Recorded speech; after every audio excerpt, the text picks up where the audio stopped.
Carbohydrate ಹೌದಾ.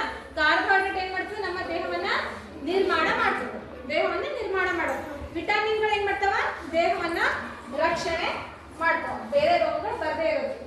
Tomato ಒಳಗೆ ಎಂತ ಆಮ್ಲ ಇರ್ತದ, ವಿಟಮಿನ್ ಸಿ. ಯಾವ ಆಮ್ಲ ಇರ್ತದ, ಆಕ್ಸಾಲಿಕ್ ಆಮ್ಲ. ನೀ ಎಂತಂದಿದಿ, ಪೇರು ಅಂದ್ರೆ ಏನು, ಜಾಪಲ್ಕಾಯಿ ಹೌದಾ. ಜಾಪಲ್ಕಾಯಿ ಏನು, ಜಾಪಲ್ಕಾಯಿ ಒಳಗೆ ಇರ್ತದ ಸ್ವಲ್ಪ ಟೀಚರ್ಗೆಲ್ಲ ಬರ್ಬೇಕು. ಟೀಚರ್ ನೆಕ್ಸ್ಟ್ ನಿಕ್ಕೆ ಅಂತಂದಳ ಸೇಬ್. ಸೇಬ್ ಒಳಗೆ ಇರ್ತದ, ಸೇಬ್ ಒಳಗೆ ವಿಟಮಿನ್ ಇರ್ತದೆ, ವಿಟಮಿನ್ ಎ ಇರ್ತದೆ ಸೇಬ್ ಒಳಗೆ. ಸೇಬ್ ಒಳಗೆ ಇನ್ನೊಂದು ಆಮ್ಲ ಇರ್ತದೆ. ಯಾವ ಆಮ್ಲ, ಸರಿ ಆಯ್ತು. ಯಾವ ಆಮ್ಲ ಇರ್ತದೆ ಸೇಬ್ ಒಳಗೆ, ಅದ್ರಾಗ ಆಕ್ಸಾಲಿಕ್ ಆಮ್ಲ. ನಿಂಬೆ ಹಣ್ಣು ಒಳಗ ಸಿಟ್ರಿಕ್ ಆಮ್ಲ. ಆಪಲ್ ಒಳಗ ಯಾವ ಆಮ್ಲ ಇರ್ತದ, ಮಾಲಿಕ್ ಆಮ್ಲ. ಯಾವುದು, ಮಾಲಿಕ್ ಆಮ್ಲ. ಇವ ಏನಂತಾನ, ಕಾಜು ಕಿಸ್ಮಿಸಿ ತಂದಾನೆ. ವಿಟಮಿನ್ ಇರ್ತದ, ವಿಟಮಿನ್ ಮತ್ತು ಕೊಬ್ಬಿನ ಪದಾರ್ಥಗಳು. ಕೊಬ್ಬಿನ ಪದಾರ್ಥ ಅಂದ್ರೆ ಎಣ್ಣೆ, ಎಣ್ಣೆ ಇರ್ತವಲ್ಲ, ಇದರಿಂದ ಎಣ್ಣೆಯನ್ನ, ಎಣ್ಣೆ ಪದಾರ್ಥ ಎಣ್ಣೆ ಬರ್ತದೆ. ಜಾಸ್ತಿ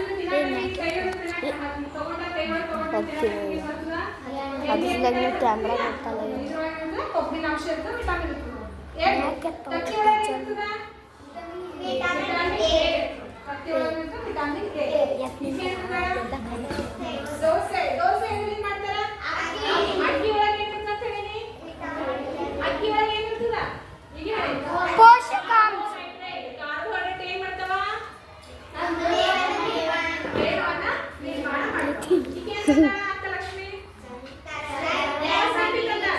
ಮೋಸಂಬಿ ಒಳಗೆ ಇರ್ತದ ವಿಟಮಿನ್. ಯಾವ ವಿಟಮಿನ್, ವಿಟಮಿನ್ ಸಿ. ಮತ್ತೆಂತಂದಳ, ಶೇಂಗಾ ತಂದ. ಶೇಂಗಾ ಒಳಗೆ ಇರ್ತದ ಎಣ್ಣೆ ಪದಾರ್ಥ ಇರ್ತದೆ. ಶೇಂಗಾ ಹಿಂಡಿ ಕುಟ್ಟತಾರ. ಹಂಗೆ ಕಣ್ಣಿ ಕುಟ್ಟದ್ರು ಅಂತಂದ್ರ ಏನಾಗ್ತದ, ಎಣ್ಣೆ ಬೀಳ್ತದೆ ಹೌದಾ. ಅದು ಎಣ್ಣೆಯ ಪದಾರ್ಥ ಅಥವಾ ಕೊಬ್ಬಿನ ಪದಾರ್ಥ ಅಂತ ಹೇಳ್ಬೋದು. ಈಗ ಎಂತಂದಳ, ತೋರ್ಸ್ ಪ್ರಶಾಂತ. ಬಾಳೆಹಣ್ಣು.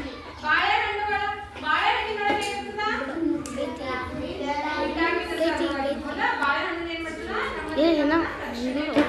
ಮಾಡಿ ಗೊತ್ತಾಯ್ತು. ಈಗ ಏನು ಮಾಡಬೇಕು, ನೀವು ಊಟವನ್ನು ಸ್ಟಾರ್ಟ್ ಮಾಡಬೇಕು.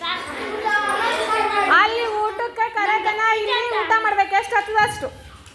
ಅಲ್ಲಿ ಊಟಕ್ಕೆ ಕರೆದ್ರೆ ಅದೇ ಡಬ್ಬ ಎತ್ಕೊಂಡು ಹೋಗ್ಬೇಕು.